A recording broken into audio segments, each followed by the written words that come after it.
Welcome to IELTS listening test. Please do subscribe our YouTube channel, like the video and click on the bell icon for daily listening videos. Share your listening band score in the comments section below at the end of the test. You have some time to look at questions 1 through 5.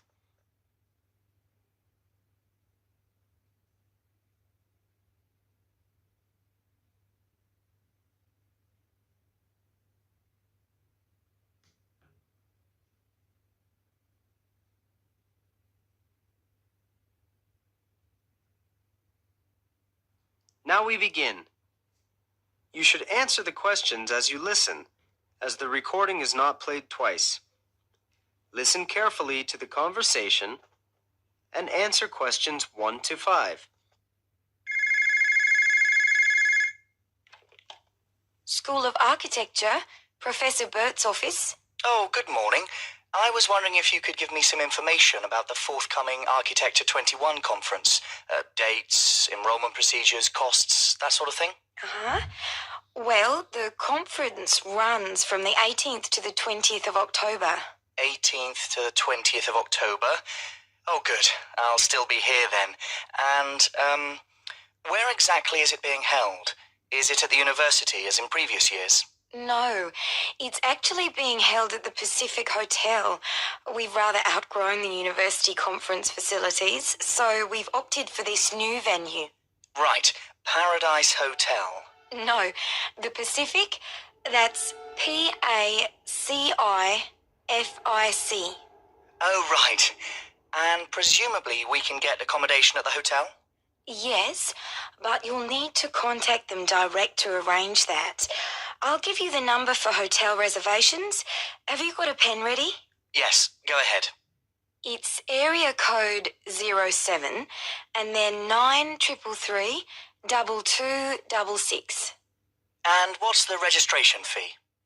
Individual fees are $300 for the 3 days, or $120 a day if you only want to attend for 1 day.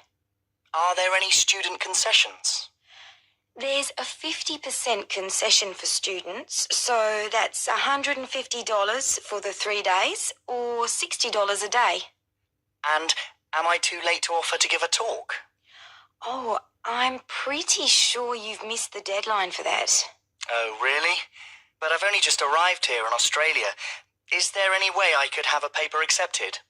Well, you'd need to talk to Professor Burt, the conference organizer. I can put you through if you like. That'd be great. Oh, and can I just check the spelling of his name? Is that B-U-R-T? Yes, that's correct. You have some time to look at questions 6 to 10.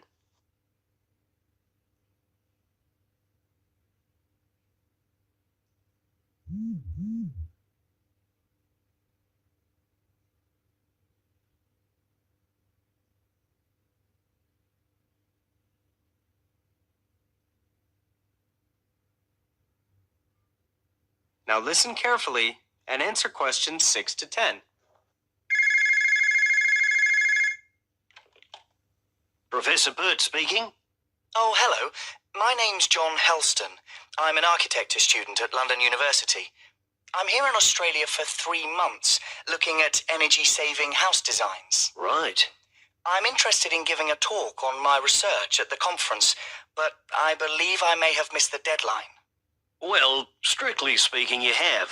The closing date was last Friday. Oh, no. But we may be able to include your paper if it fits into our program. But you'll have to be quick. Okay. What do I need to do? Send me a summary of your talk. And make sure you include an interesting title for the talk. Something to attract people's attention. Okay. Interesting title. Right. I'm looking at ways of designing buildings for tropical climates that don't rely on the need to include air conditioning, so I'm sure I can come up with something. Yes, quite. But remember, the outline should be no more than 300 words. Right. I'll try to keep it down to 300 words, but would 400 be okay? No, not really, because we have to print it in the proceedings and we just don't have the space. Sure. I understand. And also, can you send me a short CV? The usual stuff. Name, age, qualifications, that sort of thing? Right. Okay. Short CV.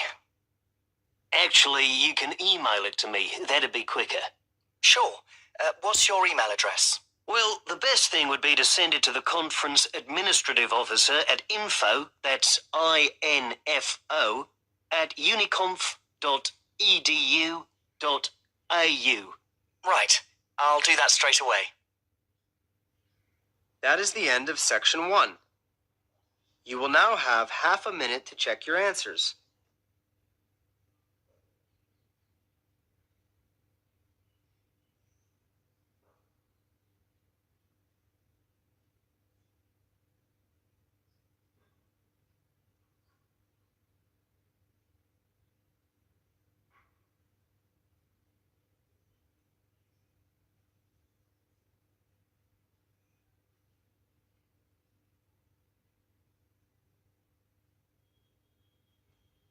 Now turn to section 2. Section 2. First, you have some time to look at questions 11 to 15.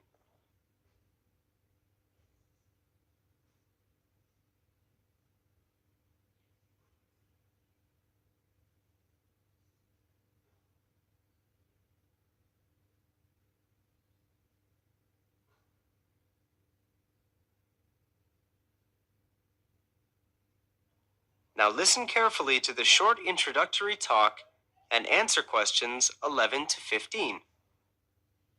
Good afternoon, everyone, and welcome to Apsley House. My name's Henry James, and I'm the proprietor of this, I must say, wonderful old house. My staff and I will do all that we can to ensure that your stay here at Apsley House is both informative and relaxing. If you look at the schedule I've prepared, you will see that we have planned a number of different activities for you. But what I'd like to do today is to introduce the house to you. So let's first deal with the history of the house. Apsley House is known as one of the finest houses in England. It was originally designed and constructed by the Scottish-born architect Robert Adam between the years 1771 and 1778, and from day one was the office of the Duke of Wellington. Back then it was a private house, but in 1987 it opened to the public for the first time. The Duke of Wellington was an avid collector of art, and if you look to the room to your left, can everyone see that all right? Yes? Good. You will see a rather large art gallery. The viewing gallery is 90 feet long and houses a wide range of art from all over Europe. Until recently, the gallery was closed to the public, but I'm pleased to say that it is now open and you are free to visit anytime you wish. If you take a look at the schedule, you will see that I'll be talking to you about the gallery tomorrow after breakfast, so if you're interested in art, please be here by 9 o'clock for the talk. You now have some time to look at questions 16 to 20.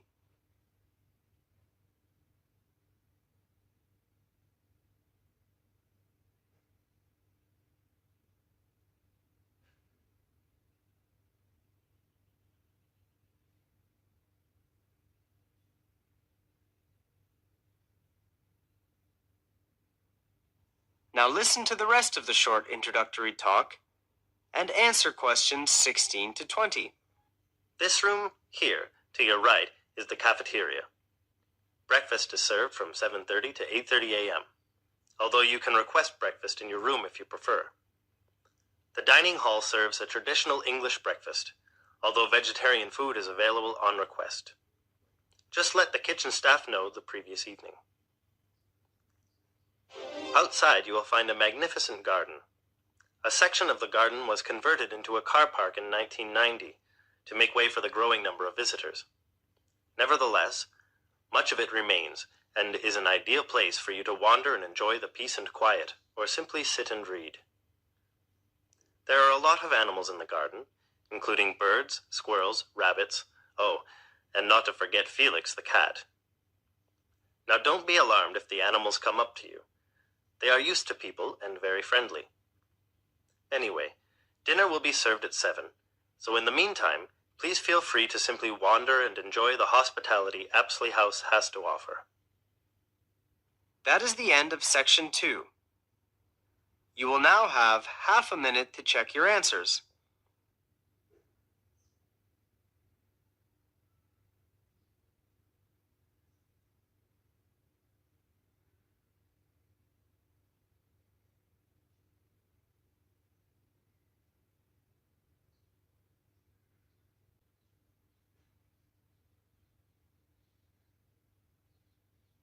Section 3. You will hear two students, Anna and Chris, talking about postgraduate courses in music. First, you have some time to look at questions 21 to 25.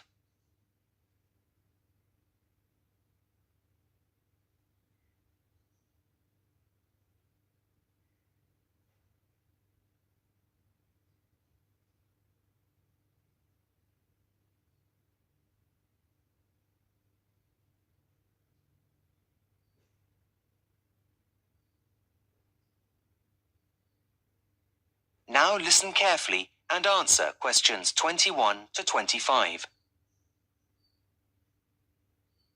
Hi, Chris. What are you doing here? I thought you were supposed to be revising for your finals in the library. Yeah, well, I decided it was time for a break. I really wasn't being very productive, so thought I'd come and have a coffee and some fresh air to see if that'd help. What are you doing with all those prospectuses? Well, I'm trying to decide which university to apply to for my MA in music. The choice is really overwhelming. Well, that certainly is a big pile of prospectuses. Maybe talking about it will help you at least narrow it down. I've got some time, and to be honest, it'll be a welcome distraction from my dissertation. Great. Thanks, Chris. So far, the universities that appeal the most are the Academy in London, Leeds Conservatory of Contemporary Music, and the Henry Music Institute, which is also in London. I'm not an expert, but wouldn't the Henry Music Institute be the best, as it's the one that everyone's heard of? Well, yes and no. Leeds Conservatory of Contemporary Music is also pretty famous. And although the Academy in London is less well known, they've got some excellent modules on offer. But still, it's always good to have a well-known name on your CV, even if Leeds Conservatory of Contemporary Music and the Academy in London are good. What about the entry requirements? That might help you to make a decision. Well, funny you should say that, as I was just looking at them. The Academy in London requires an audition, as does the Henry Music Institute. Leeds Conservatory of Contemporary Music doesn't? No, they want candidates to compose a piece of music instead, before attending an interview. Don't the others require you to do that? Compose, that is. No, the others ask you to write an assignment, stating why you want to join the course first of all. But if I pass that stage, then I'll also have to attend a face-to-face interview, like the other two places, with the head of school. Assuming that goes okay, then I'll be accepted onto the course. Right. Sounds tough. I know, but I suppose it's for a master's degree, so I wasn't expecting it to be easy. What about the fees? Are they all the same? Well, surprisingly, the fee structures are very different. Why's that? I really don't know. But, for example, the Henry Music Institute is the most expensive, at £8,000 a year. Next comes the Academy in London, and the cheapest is Leeds Conservatory of Contemporary Music. How much are they exactly? Well, for a full-time course lasting 1 year, it's £7,000 at the Academy in London and £6,000 at Leeds Conservatory of Contemporary Music. Okay. Well, what other expenses do you have to take into consideration? Like train fares, for example. If you're going to be travelling home and back during the holidays, that's got to be a factor. I'm not worried about that. Though insurance is an added cost, as I'll need to make sure my instrument is covered. However, all of them require me to send in a check for the charges for applying before they'll process my application. Is that normal? Apparently. Can I have a look? Yes, of course. Here you are. What is it? Well, I think you might have a problem. Why? What is it? Well, it says here that the deadline is January the 9th. That's next week. Where? Let me see. Oh, you're right. Which prospectus is this? The Henry Music Institute. Oh, no. What am I going to do? Make your decision now? Is the closing date the same for all of them? Let's check. Look here. Leeds Conservatory of Contemporary Music is on the 19th, but the Academy in London isn't until the 30th of this month. Okay, I'd better hurry up and make a decision. Before you hear the rest of the conversation, you have some time to look at questions 26 to 30.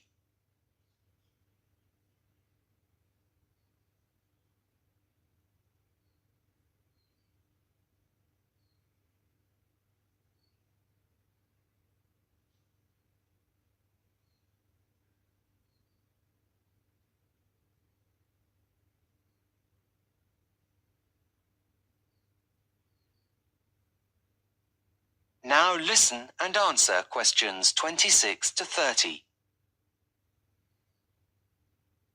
Right. Now, apart from those three colleges, I also wanted to have a quick flick through Northdown colleges and the one from the James Academy of Music. Look, here it is. Facilities at Northdown College. What does it say? Well, it has a library with a dedicated historical research section that's world famous. That's all very interesting, but it's not going to make me go there. Okay. The Academy in London has 4 campuses all around central London. They all have large common rooms, and there's one 24-hour cafeteria at the biggest site. That's nice, but for me, the most important thing is somewhere to practice. Yes, of course. Right, now, where did I see it? Okay, here it is. Look, now this is good. Leeds Conservatory of Contemporary Music has over 100 teaching and practice studios. What a luxury! Here there are only 10, and it's really difficult to find one empty, so I often have to play in the gardens. Oh, dear. Anyway, that's the past, and this place looks great. Well, what about the Henry Music Institute? Look, there's a new suite with the latest that technology has to offer, and a small museum dedicated to the history of music. That's really impressive. I don't think I'm really that interested in using computers while making music, so that's not a selling point, really. But look, this place is interesting. The James Academy of Music. It comes recommended by lots of people in the music industry.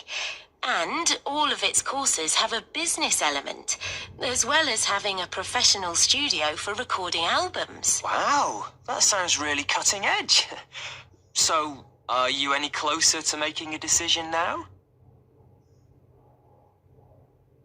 That is the end of section 3. You now have half a minute to check your answers.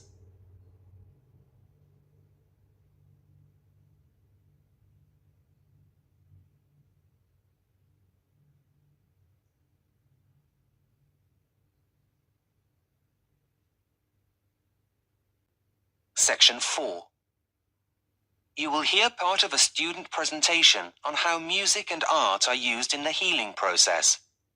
First, you have some time to look at questions 31 to 40.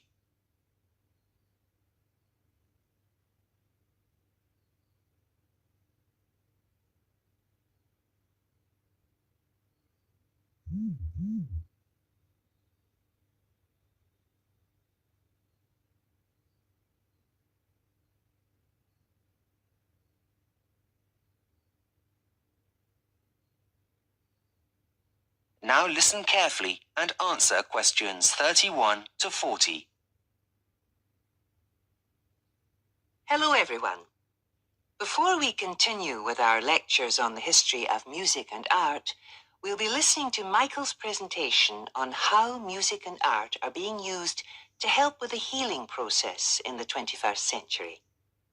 Michael, are you ready to begin? Yes, I think so. Thanks, Professor. Right, good morning, all.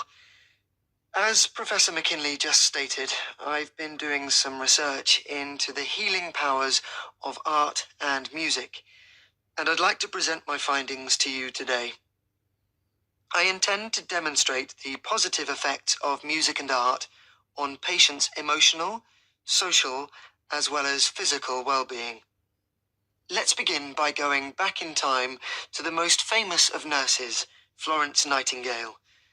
Way back in 1860, Florence Nightingale wrote in her Notes on Nursing that brightly coloured flowers and art helped her patients to recover more quickly. Although her comments were viewed with scepticism at the time, she was, we believe, the first of many health professionals to state this. Over the following years, there were many other studies that tried to prove that a link between art, music, and health exists, but very few of them were strictly controlled, so the results were variable and therefore unreliable. However, one American study was different. In the 1980s, some research took place into the effects of architecture on the recovery time of 46 patients who were in hospital for a gallbladder operation. Half of the patients were kept in hospital wards with windows overlooking some trees. The other half were left in rooms that faced onto a brick wall.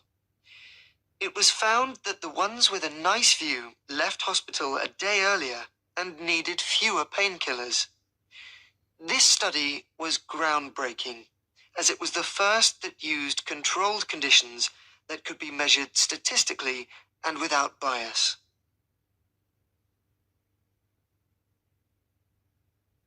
Now, I'd like to bring you up to date and take a closer comparative look at 3 research projects on 3 very different types of patient.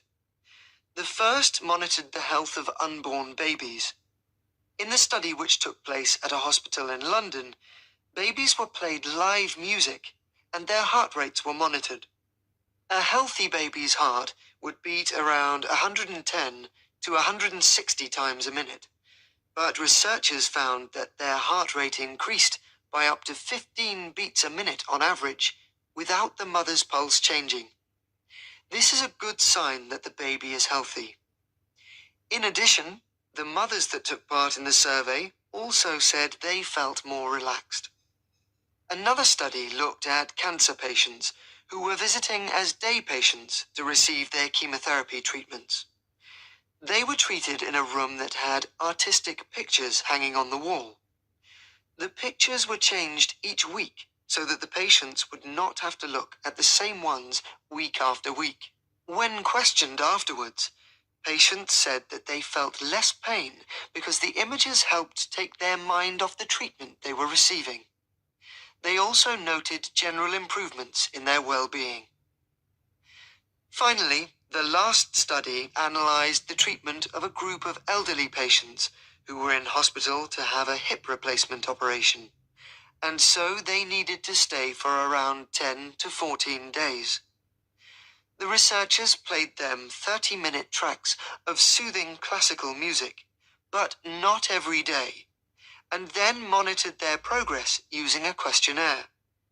When asked to rate how they felt both with and without music, the patients consistently stated that they felt less anxious on the days when they had the music playing. There was a second, unexpected but completely understandable result from the research. The staff liked the music so much that they said they too felt happier and that they would be less likely to leave the hospital for a job elsewhere if it were to continue. Now that has to be a good thing, which will also have a positive effect on the quality of the treatment patients receive. In conclusion, I'd like to bring to you... That is the end of section 4. You now have half a minute to check your answers.